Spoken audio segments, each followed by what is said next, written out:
Somos el grupo número 2. El mismo está integrado por Isbel Chan, Mariani Rodríguez, quien le habla, Jordi Díaz. En este video estaremos hablando sobre algunos temas que estarán desglosados según el video vaya transcurriendo. El primero a tratar será la agricultura.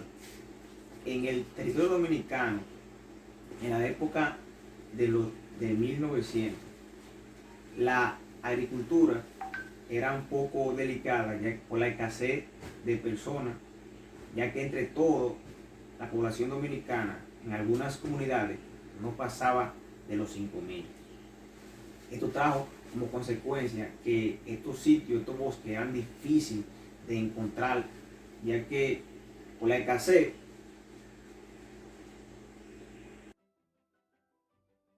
la tomaban prestada. Ahí comenzaron lo que fue a fluir la crianza de ganado y la siembra de azúcar.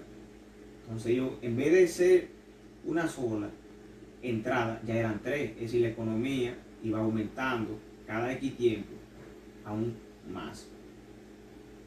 A partir del comienzo del siglo XX comienzan a surgir nuevas estrategias, como por ejemplo la caoba, que esta fue una de las maderas más caras que tuvo más éxito en el 1910. Ahí fue que se destacó y se elaboraron lo que fueron exportaciones de la madera, que trajo un impacto. Después en Santiago, que fue el principal lugar donde se elaboraron lo que fue el café y el cacao a nivel del Cibao. Estos fueron, anteriormente no eran pueblos, sino comunidades, como por ejemplo, que sostenían el país: Santo Domingo, Santiago y Puerto Plata. Estas 3 comunidades eran las principales donde se manejaba lo que era la caoba, la madera en general, se trataba de madera. Esas eran las 3 principales que se encargaban de esta elaboración. A principios del siglo XX no existían lo que era camino de carruaje ni motores. Lo que usaba era bestia, por ejemplo caballo, burro, mulo. No usaban lo que era bicicleta, ni carro, ni motores, ya que todo lo que se cargaba, toda esa madera y la agricultura, se utilizaba lo que era en caballo. En la zona suroeste solamente lo que predominaba era el Guayacán, la caoba y el Campeche, pero las principales ciudades económicas que eran del suroeste era la caoba y el Campeche. Es decir, que Guayacán se utilizaba, pero con menor frecuencia que lo demás. Para concluir este video, hasta aquí fue esta parte. Muchas gracias. Muy buenas tardes, dándole continuidad a mi compañero Jordi, estaremos hablando de lo que es las industrias azucareras en República Dominicana. Comentarles que conforme con el crecimiento económico se inauguran nuevos puertos como el de San Pedro de Macorís y se fortalecen los otros puertos existentes como el de Puerto Plata y el de Santo Domingo. Aquí comienza a reducir el miedo contra Haití y esto le da cabida a la entrada de personal haitiano y de las islas británicas a trabajar en las industrias azucareras. Se establece una mejora en la infraestructura, se construyen ferrocarriles, puentes, puertos y se fundan nuevas publicaciones. Se da un avance en la administración civil, las fuerzas armadas y se crea una pequeña marina de guerra. A nivel general, prospera la vida cultural, además de perfeccionar el sistema educativo. En los pueblos del interior, en su gran mayoría, los comercios eran de propiedad de dominicanos, pero en los puertos principales, como son Santo Domingo, Puerto Plata y San Pedro de Macorís, habría un grupo visible de empresarios y firmas extranjeras que controlaban tanto el comercio de importación como el de exportación y mantenían estrechos lazos con las principales casas comerciales de los pueblos del interior.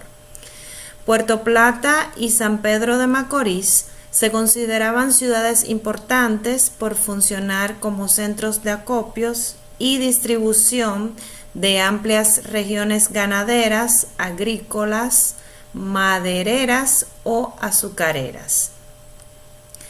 En 1905 contamos con 26 ingenios azucareros en las llanuras de Santo Domingo y San Pedro de Macorís.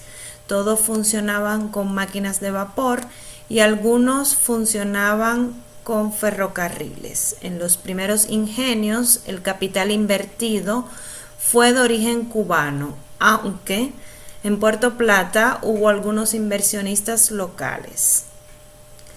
Posteriormente aparecieron capitalistas norteamericanos ligados a las firmas que compraban el azúcar dominicano, así como empresarios alemanes, italianos y franceses. En 1905, la extensión de las tierras cañeras aumentó a 11.412 hectáreas. Para entonces, los ingenios contaban con 265 kilómetros de vías férreas. Los grandes comerciantes de los principales pueblos del Cibao eran relativamente pocos. En 1900, por ejemplo, La Vega tenía 11 casas comerciales importantes.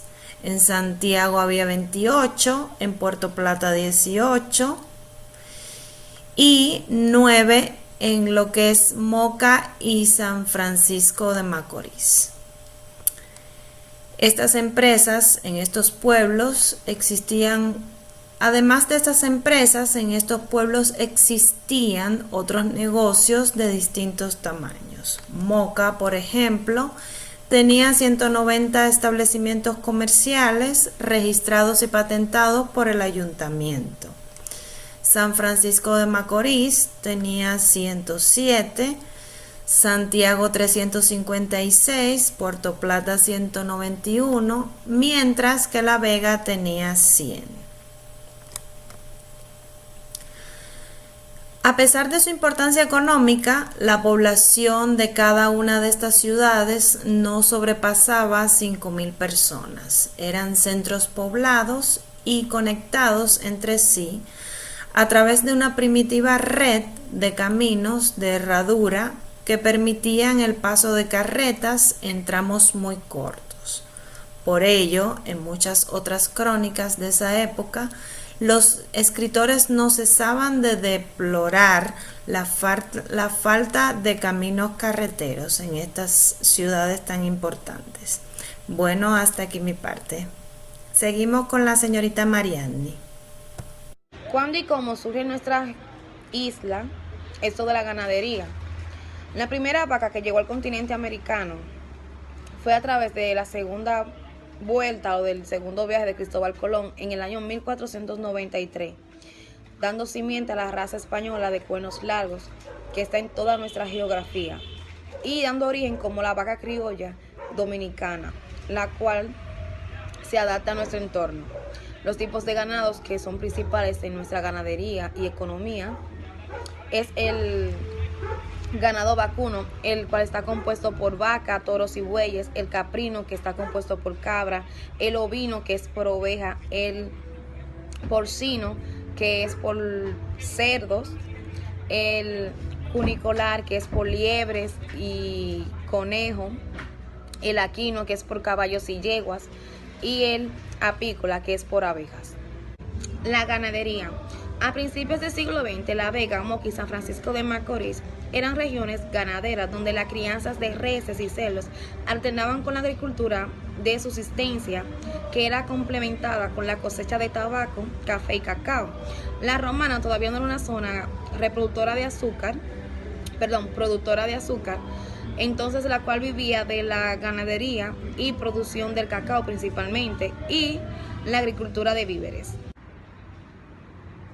La contribución de la ganadería a la economía mundial no se limita a la producción directa de alimentos, sino que también comprende pieles, fibra, estiércol, fuerza de tiro, combustible y acumulación de capital.